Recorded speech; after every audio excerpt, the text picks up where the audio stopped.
সহজ মজার কোনো রেসিপি খেতে চাইলে আজকের রেসিপিটা তৈরি করে দেখতে পারো। আসসালামু আলাইকুম বন্ধুরা, সকলকে ওয়েলকাম জানাচ্ছি আজকের পর্বে। মাত্র 1 কাপ শুকনো চাউলের গুঁড়ো আর অল্প কিছু উপকরণ দিয়েই তৈরি করে নিয়েছি ইউনিক একটা নাস্তার রেসিপি। খেতে যেমন তেমনি একেবারে সহজে তৈরি করে নেওয়া যায়। তাহলে চলো দেখে নিই। নাস্তা তৈরির শুরুতে একটা ডো তৈরি করব। এই জন্য প্যানে নিয়ে নিচ্ছি 1 কাপ আর হাফ কাপ পানি, টেস্ট অনুযায়ী লবণ। পানিটুকু ভালো করে ফুটিয়ে নিব।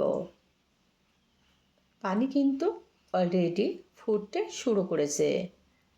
এখন নিয়ে নিচ্ছি শুকনো চাউলের গুঁড়ো 1 কাপ, আর সাথে নিয়ে নিচ্ছি 1 কাপের 4 ভাগের 1 ভাগ আটা। তোমরা চাইলে কিন্তু এখানে ময়দাও নিতে পারো। আবার যদি মনে করো যে শুধুমাত্র শুকনো চাউলের গুঁড়ো দিয়ে তৈরি করবে, সেক্ষেত্রেও কিন্তু সম্ভব। তবে একটু আটা বা ময়দা দিলে পিঠাগুলা বেশি সুন্দর হয়। আর ডো তৈরির সময় অবশ্যই কিন্তু চুলার আঁচটা লো ফ্লেমে রেখে এরকম অনবরত নেড়ে ছেড়ে ডোটা তৈরি করতে হবে। ডো যত বেশি ভালো হবে, নাস্তাগুলা তত বেশি সুন্দর হবে। ডো তৈরি হয়ে গেছে। এখন চুলা থেকে নামিয়ে একটা ঢাকনা দিয়ে 5 মিনিটের জন্য রেস্টে রেখে দিব। এদিকে চুলায় প্যান দিয়ে দিলাম, আর প্যানে 1 কাপ পরিমাণ নারকেল কুড়ানো নিয়ে নিচ্ছি। টেস্ট অনুযায়ী একটু লবণ দিয়ে দিলাম। একটা এলাচের মুখ ফাটিয়ে দিয়ে দিচ্ছি।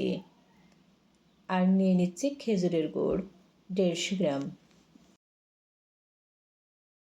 তবে তোমরা চাইলে কিন্তু এখানে গুড়ের পরিবর্তে চিনি দিয়েও এই পুরটা তৈরি করে নিতে পারো।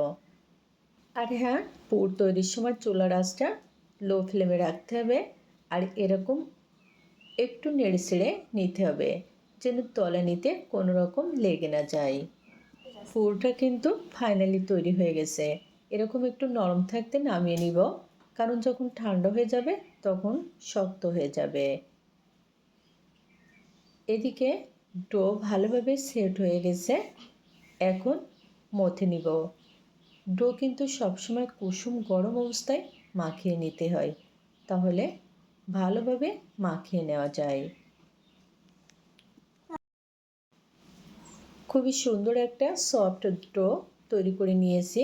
এখন এখান থেকে ছোট লেচি কেটে বেলে নিচ্ছি। খুব বেশি বড় সাইজের রুটি তৈরি করব না, এরকম ছোট লেচি কেটে ছোট ছোট রুটি বেলে নিব। আর সবগুলো রুটি একবারেই বেলে নিব, তাহলে একেবারে অল্প সময়ে নাস্তাগুলা তৈরি করে নেওয়া যাবে। বন্ধুরা, সবগুলো রুটি বেলে নেওয়া হয়ে গেছে। এখন একটা রুটি নিয়ে নিলাম, আর এই রুটির উপরে নিয়ে নিচ্ছি পুর দিয়ে দিচ্ছি লাভ শেপে, অর্থাৎ আমি যেরকম ডিজাইনে নাস্তাটা তৈরি করব ঠিক সেরকম শেপে পুর দিয়ে দিচ্ছি। তবে তোমরা তোমাদের পছন্দ মতো অন্য যে কোনো শেপে এই নাস্তাটা তৈরি করে নিতে পারো। তবে আমারটাও মনে হয় খারাপ হবে না, দেখতে বেশ সুন্দরই হবে। আর এখানে পুর কিন্তু পরিমাণ মতো দিতে হবে। খুবই সুন্দর করে পুর দিয়ে নিয়েছি। এখন উপরে আরেকটা রুটি দিয়ে ঢেকে দিলাম, আর এরকম করে চারপাশটা চেপে নিচ্ছি।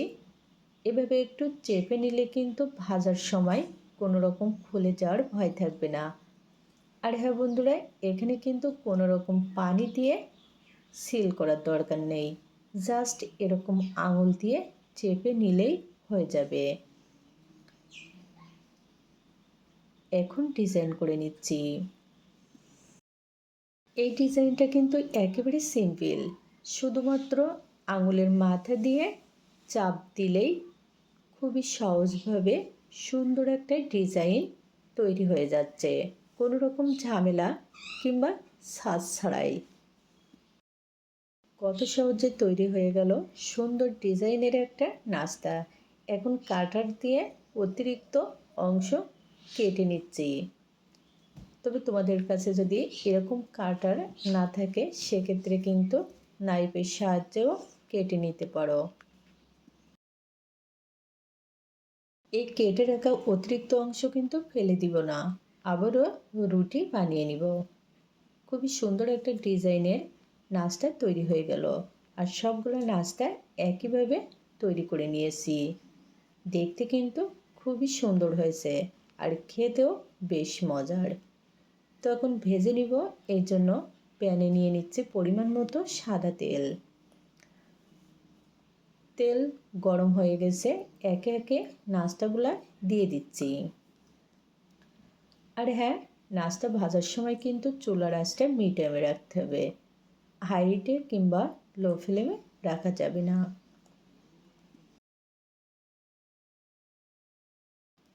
প্রায় 3 মিনিট মতো ভাজার পরে এখন উল্টে নিচ্ছি।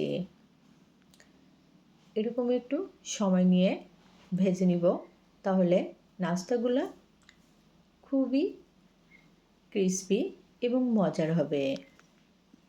অল্প উপকরণে তোমাদের সাথে খুবই মজার একটা ইউনিক নাস্তার রেসিপি শেয়ার করলাম। বন্ধুরা, যদি ভালো লাগে ট্রাই করে দেখবে আর ভিডিওতে লাইক দিয়ে পাশে থাকবে। বেশ কিছুক্ষণ ভাজার পরে দেখো নাস্তায় দারুণ সুন্দর কালার চলে এসেছে আর সেই সাথে ভাজা হয়ে গেছে। এখন তেল থেকে তুলে নিচ্ছি।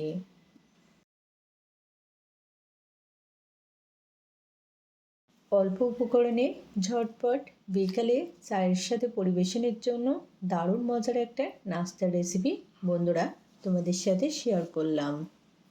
যদি ভালো লাগে অবশ্যই একবার হলেও ট্রাই করে দেখবে। আজকে আর নাই, অন্য কোনো দিন দেখা হবে মজার কোনো রেসিপি নিয়ে। খোদা হাফেজ।